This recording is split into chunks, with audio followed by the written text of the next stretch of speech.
And just for anybody that is new, my name is Catriona, and I am a professional photographer and educator. And if you want this, as Jenny said, the video will be recorded and is uploaded to the library's YouTube channel within the next week or so. And you can pause it at any time if you're rewatching it to catch up on anything I say, or if you want to find any of the links, etc. that's mentioned. So my photography business is the Divine Photo. Sorry, you can find me online at Divine Photo. It's Divine Photography, and the photography training part of my business is the Photo Academy NI. And just a wee reminder again for anybody who has already signed up, get your photos in. And if you haven't, I run a 52-week photo challenge. It's free. Anybody can join. You can take part using your camera or your smartphone. And a weekly email goes out every Monday, and there'll be a different topic and tips in there. So it's a great way to keep snapping away and keep creative with your photography. So this week we're going to look at the art movements and photography styles. And you'll see as we go through, there's an overlap here, because with all art form, you're drawing inspiration from, maybe it can be nature or looking at other artists or photographers. So you'll see some overlap as we go through, but we're going to look at the main movements, how it sort of originated and right through to more present day. And hopefully you'll find it inspiring. And what I'd like you to do is, if anybody is taking part in any of the the lessons, or have watched any of the lessons, maybe you could use this one as inspiration to try and take a photograph this week, draw an inspiration from one of the art movements or the photography styles that we talk about, and share it on your social media. And don't be afraid, or don't forget to tag Libraries NI and tag either one of my businesses as well, so I can see. And then let's see how you're getting on. So we're going to look at some of the more recognised art movements that were directly associated with or would have influenced artistic photography. And we're going to go back to sort of the origins of it and the early stages of photography.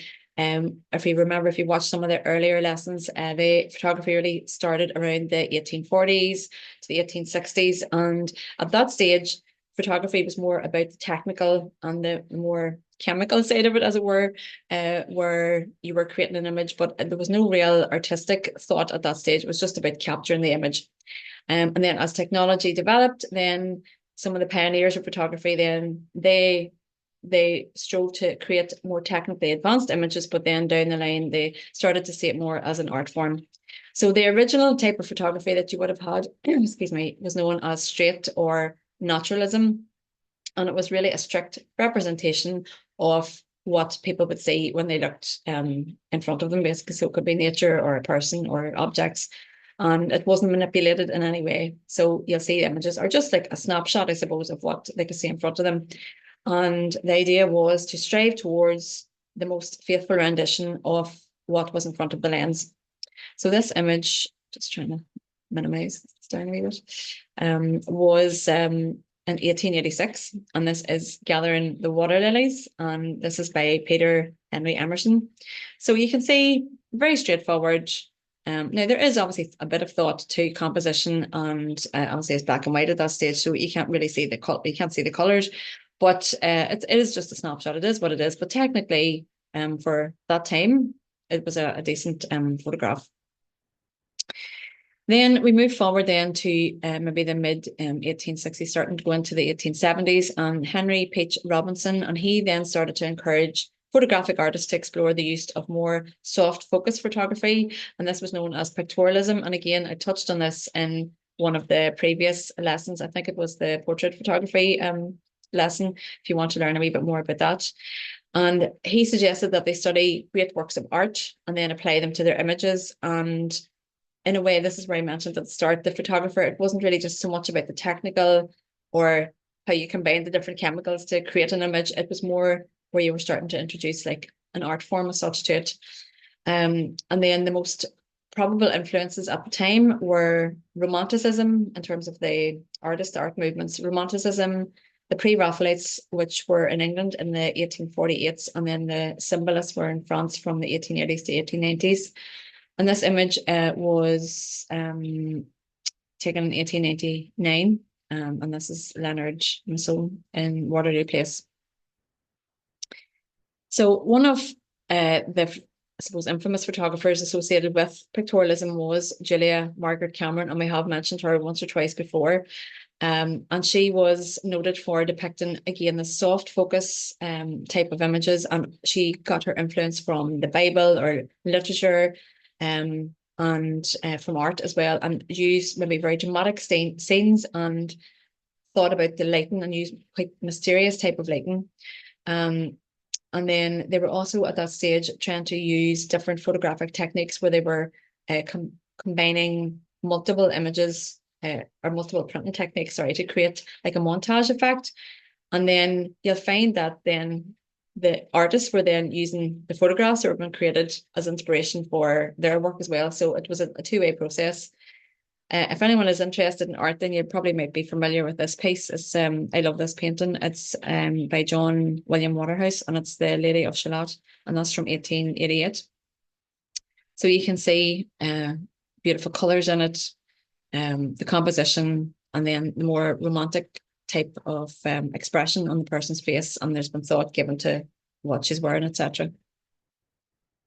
So these are just some of Julia Margaret Cameron's images, and I'd love to know what you think. So again, don't be afraid to write any questions in the chat, or if you have any comments about what you're looking at, drop them in there as well, and we can look at those at the end of the session. So I studied Julia Margaret Cameron during my A-level photography when I was studying for it, and I was quite inspired by her work. Now, she was critiqued at times by some of the more naturalist photographers, because they were more about having sharp focus and not so much about the artistic side of things and more representing what was in front of them. So her work is quite different to theirs. And you can see here how she draws inspiration from historic characters and also, again, works of art and literature. So I actually liked her work, but I'd be interested to hear if you like it as well, or what you think of it. Then we move forward. So Impressionist painters then, the likes of Claude Monet and Renoir, and they focused on the atmosphere and movement. And again, they inspired photographers to experiment with light and shadow. And this is one of my favorite paintings of Monet's, which is the Impression Sunrise. I'm not sure of the year that was painted. Oh, there, maybe 72. Would that be right? Maybe it's at the bottom. Just noticed that beside the signature. And I love we talked about this again in some of the previous lessons, where color is so important in photography, but obviously in art as well, where colors are complementary. So on the color wheel, colors that are opposite each other really pop and stand out against each other. So you can see how he has used the blue in the water and the sky with that real pop of the orange of the sun, and it works particularly well together. This is another one of his works here. And I included this one. This was in 1882, which I think, sorry, was it Path in the wheat fields at Port Vale? So this would be, you can see how photographs would have drawn inspiration, or he may have, vice versa, drawn inspiration from a photograph. So the compositional techniques that we talked about in landscape photography, you can see some of those here. We've got layers, so you have things in the foreground, the middle ground, and the background. We have the use of leading lines. So you have this wee pathway that's going down towards the beach, the coastline. Then you have the cliffs in the background, but the sweep of the beach around leads your eye through the photograph. So when I look at this photograph, my eye moves around it a lot, but then it tends to come back to more the center of it, and particularly this area here. So we talked about, where does our eye go to in the photograph? It tends to either go to the brightest part or the darkest bit, where if the background's more muted and you have something which is a stronger color or contrast, it'll go to that part. So, but I do really like this image. And compositionally, we talked about the rule of thirds, which is where you have your grid line system that you can turn on if you're using your smartphone, and some cameras have it as well, where the horizon line is not placed halfway up the image, it's either higher up or lower down. So you can see in this one, by placing the horizon line higher up in the image, he has foreground elements here, so it gives it nice balance in the painting. Pictorialist photographers then, two that I would have researched as well, were called Alfred Stieglitz and Edward Steichen. I'm not sure exactly how to pronounce his name. I think that's correct. And then they employed different techniques with gum bichromate printing, and then also soft focus lenses to create more dreamlike photographs. And this is one of his images here. So you can see it is, I think that was Paris, yeah. And it has that sort of dreamlike quality to it, the way it's been captured. This is another one of a very famous one of his, and called The Terminal, and this was 1893. So again, it is depicting what you see in front of you, but it has just a different way of capturing the image in the photo. And then this one would probably be more representative of that type of work. This is by Edward II, and it's The Pond, it's called. Again, not sure of the year of that one, but you can see how it's very muted. When you look at this photograph, it makes you feel a certain way. So to me, it's like a sadness about it, the muted colors. So it makes you feel that it's maybe closer to sunset or around sunrise, but it's quite a somber photograph. So yeah, that's one of his images. Just Impressionism in general then at the time. So this was an art movement that originated in France in the 19th century, and they were a group of artists renowned for their innovative way of painting. They were very popular right through the 20th century, and they really focused on color and the way it was applied. And the names that you would probably associate with Impressionism would be Monet, Renoir, Degas, Pissarro, and Latreuse. I can't speak properly. Toulouse-Lautrec, sorry, that's what I was trying to say. But Claude Monet, then, this is one of his most iconic type of images, which he painted a lot of water lilies. But again, we've got interest in the foreground, we have the bridge, and then the trees behind. And then think about where he has placed the bridge within the frame, which is higher up. So that's just thinking about composition again. And what they did was they painted in very small strokes, and then it was more appreciated when you stood further back from a distance, where you could see the pure colors and how they were mixed together. And they were the first group of painters or artists to paint en plein air, which is outdoors. And their work was very suited to landscapes and also to still life and maybe figure compositions like this one here. So this is an image or a painting by Edward Degas from 1889, and he painted a lot of dancers in his career. And Impressionist compositions were strongly influenced by photography, by the development of photography, and also by the discovery of Japanese woodcuts as well. These are just a few other examples here. So that's Henri Toulouse-Lautrec. He'd be quite a famous French painter around the end of the 19th century. And Impressionism was seen as the first movement in modern art and had a huge influence on the development of art in the 20th century. And then this is the work of Van Gogh from 1890, olive trees with yellow sky and sun. Now, we're going to move forward then slightly to the 1880s, where pictorialism then progressed, and then it was opened up to the masses with the first Kodak camera by George Eastman. And pictorialists then strove to go beyond the more clinical aspect of photography, and they wanted to create like that snapshot feeling, but it was more around the mood within an image or a feeling and the atmosphere. And then they copied the compositions of modern paintings and manipulated their print to achieve similar type effects in their photography. And this movement lasted almost 40 years. And the main subject matter that would have been covered in pictorialism was landscapes and just peasant life, as it's referred to at the time. Then we move forward to pointillism, and this was developed in France in the 1880s. And this used, as you can see here from the example, small dabs of pure color to mix in the eye of the viewer to produce an image. And there is the school of thought that maybe it drew its influence from photography at the time, because there is a similarity to the style of painting and photographs at that time there were like grains of silver that were produced in a photograph. So possibly, we're not sure which drew inspiration from which, but even modern day images now, we have our digital cameras. If you take a photograph with one of the settings called ISO, which makes your sensor in your camera or smartphone more or less sensitive to light, and if you increase the number, the unit of measurement of that to a higher number, then you can get noise or grain, which is similar to pointillism.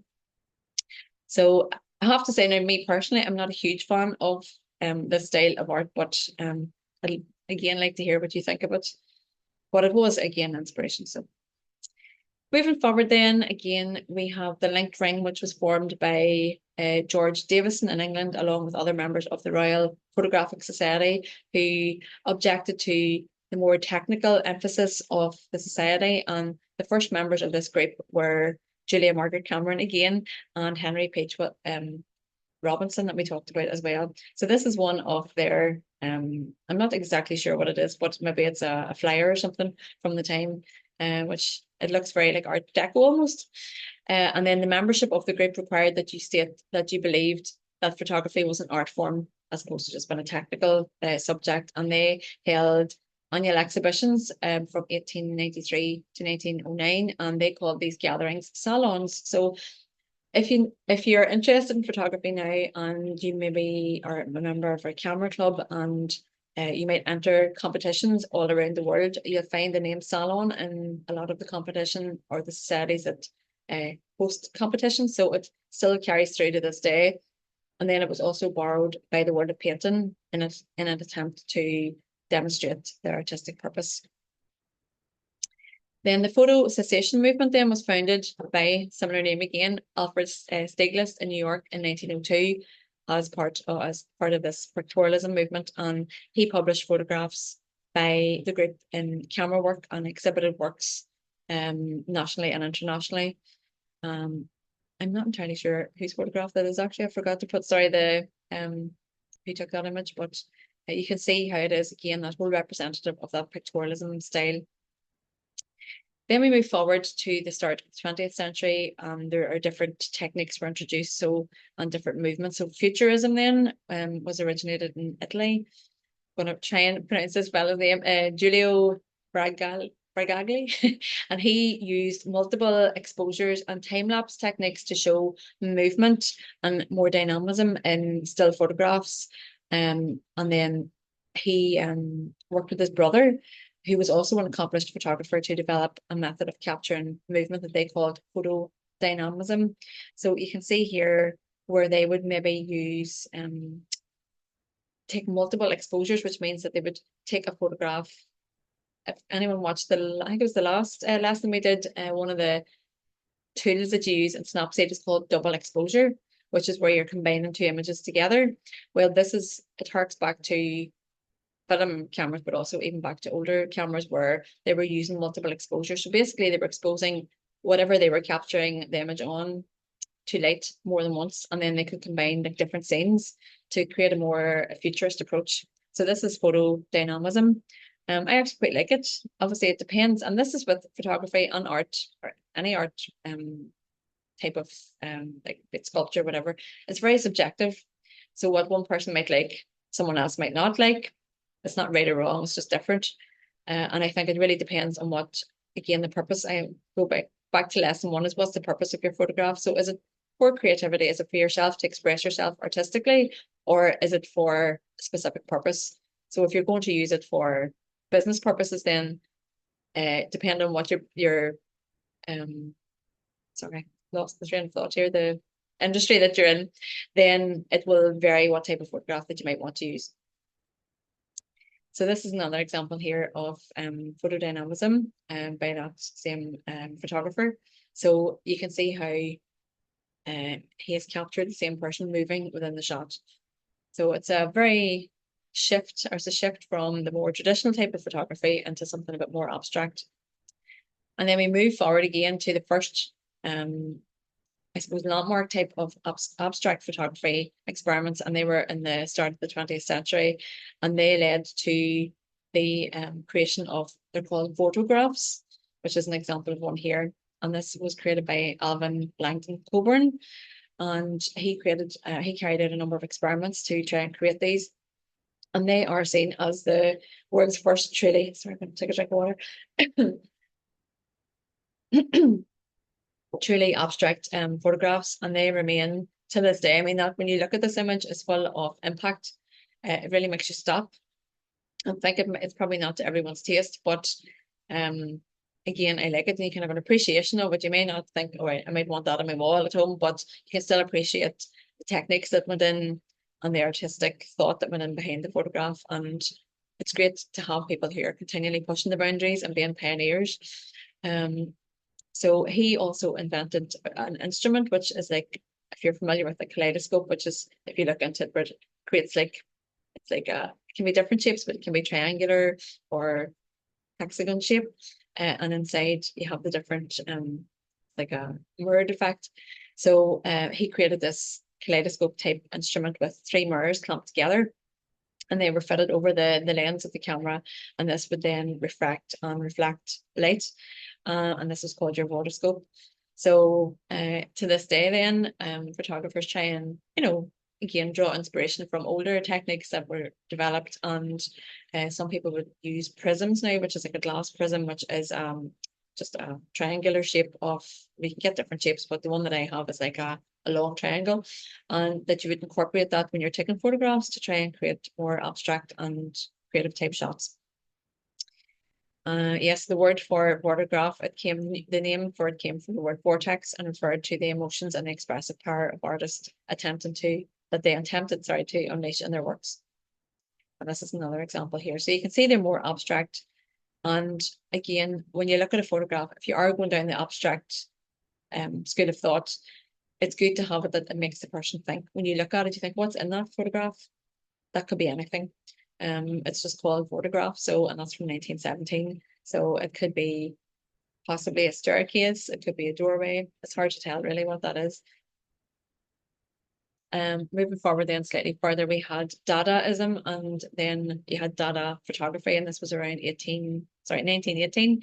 And they drew inspiration from different types of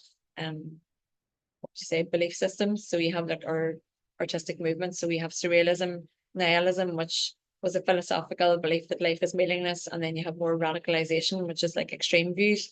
So Dada photography appeared and challenged the viewer's perception with strong basis in conceptualism, and more ethereal type shots or more radical images. And the movement was led by a group of young activists and anti-war artists, and they basically wanted to express their despair of like more bourgeois values on World War I through their work.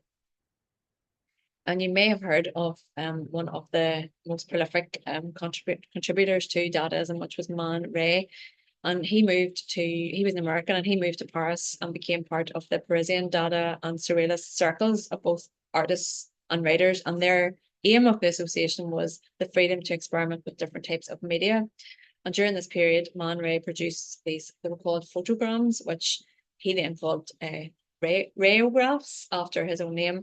And they were created by placing objects directly onto light sensitive paper, which is photographic paper. And then this was exposed to light and developed. So it wasn't necessarily done like in the traditional way a photograph would have been created, but it was again experimentation, and they were very different look. So alongside his friend Lee Miller, he started experimenting with solarization, and this process rendered part of a photographic image a negative and part of it as a positive. And by exposing either the print or the negative then to a flash of light, then you could create these types of images. So I just wanted to mention, we are for time, we're okay. I was fortunate enough, probably about 4 years ago, to be invited down to the Lennon Hall Library in Belfast, where there was a group of women from a local rural women's network here that I'm part of. And we were invited to go down and take part in, there was 2 parts to the day. And the first part was exploring women in photography, and how it was, I suppose, really dedicated to the so-called the troubles here, and looking at how women were represented in photographs, and how it made, because it was women from all religions invited, and it was a great morning where we talked about photographs. And then in the afternoon we had a part where we created one of these, and these are called cyanotypes, and this draws influence from Man Ray's work with that technique of solarization.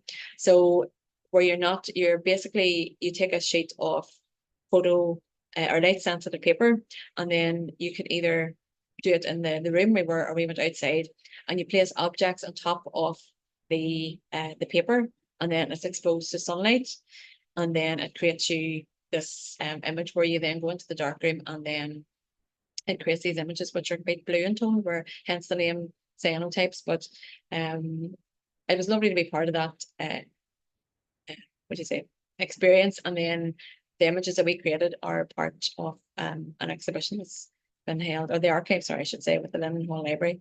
So if you ever get a chance to do anything like that, you should experiment with them. They're quite straightforward, but it's very creative process. Moving forward then to later in the 20th century, there was a group formed by 7 20th century San Francisco Bay Area photographers who shared a common photographic style, which was drawn back to the origins of photography, which was more sharply focused images and very carefully framed photographs. And they rejected all forms of manipulation in photography and moved towards more natural styles. Some of these names again will sound familiar. So you have Ansel Adams, which we looked in the landscape lesson, Edward Weston, and then we have Imogen Cunningham and Willard Van Dyke. So you can go back and look at some more of their work, but that's just one of Ansel Adams' images. That's Edward Weston's. So again, very sharp in focus, clear lines, and a bit more technical. And then this is Imogen Cunningham's work here. So feel free to go and do a wee bit of research in any of their photography to learn a wee bit more about it. Then moving forward again, we have photojournalism. So with more portable cameras that were introduced, then you have this more street type photography. So Henri Cartier-Bresson, he was an advocate of this snapshot style of photography. You had Bernice Abbott and also Helen Levitt, and they documented a lot of New York City life. And whilst photojournalism had been carried out from the 1840s, it was more widespread then with the introduction of these more portable cameras. That's one of Henri Cartier-Bresson's images here. And then you have the social documentary photography, which came in the 1830s, 1840s with the Great Depression. And we looked also again before at Dorothea Lange's work and Walker Evans's images. Moving forward then to the 1950s, minimalism was another photographic movement that was introduced, and it advocated more pure form, simple, systematic type approach to composition. And the images were very striking, and they had well-placed elements within the images. So the 6 important elements to minimalism photography are simplicity, negative space, a powerful composition, isolation, which means that you're separating your subject or making it stand out from the background, use of color and lines. So if you think about it now, what I've talked about over the different weeks where we talk about composition, a lot of those techniques are still being used today. You can use any of them to make your subject stand out, or your focal point, whatever it is, stand out from the background or within the image. So this image here, I really love this one. Where does your eye go to? And when you look at it again, it's the 2 people within the image. Why does it go to them? Because they stand out in contrast. They're a lot darker to the background. So it's very clean lines, simplicity, but very effective and full of impact. Documentary photography that it's continued throughout the whole of the 20th century and into present day as well, and it provides a more realistic and accurate portrayal of people and places. So it documents what's happening in real life, but it also can draw influence from or represent social change in society, and it also can be used to document injustice and equality as well. So Diane Arbus was a renowned American documentary photographer. Her work was synonymous with representing real life, how it was, but in a more provocative way, I suppose. You would say it was more thoughtful when you look at it. She used black and white a lot and handheld images, and she captured more marginalized people in society, and she took documentary photography and basically made it her own. So she is again, one maybe not everybody's taste, but I actually like her work. So you could do a wee bit of research on her if you want to learn a bit more about it. Then moving forward to the 1980s, which was dawn of what's known as contemporary photography. And 1980 is used as the marker for the beginning of contemporary photography, because it was at that point that it was officially recognized as an art in its own right, which was great to hear and see. And up until that point, it had previously been regarded as more of a translation of what people were saying, which it wasn't really a means of expression. So before the arrival of digital photography, then you had Burnt and Hilla Escher, I think it is, and they first began to think of and use photography as more a conceptual art form. That's some of their work here. And then when you think about it in life, a lot of things are cyclical, and particularly in art. And when I was studying photography, I see the same things. You know, they do say there's no such thing as a new idea, but you can take inspiration or draw inspiration from something that you see, be it in pictures and books, whatever, and make it your own. And that's the important thing. It's not to try and like copy somebody else, but you can draw inspiration from it and then just explore it yourself. But there is there's two schools of thought. So you might prefer a more traditional type of photography, which would be like a natural style, or you might prefer the more abstract. As I mentioned earlier, there's no right or wrong. We're just different. And that is what makes art so special. So there's room for everyone and for all genres of photography. The most important thing that I always tell my students is that find your own creative voice. So don't try and fit in. Don't be necessarily jumping on the latest bandwagon or the latest fad or trend. So you are unique and you can draw inspiration from other people who are the famous photographers or artists, but make it your own. And I found personally that came with confidence and experience from doing it a while. Like now you look on a lot of, say, wedding photographs at the moment, you'll find that the photographers, whilst they're editing them, will remove a lot of the yellows and the greens in their images when they're editing. So the images tend to look quite not like sepia tone, but they're like an orangey brown color to them. And whilst they are pretty and bright, nice to look at, I just wonder how they'll date. But then again, is that okay? You know, some people might like a more classic traditional approach to photography, or some people like something which is more on trend.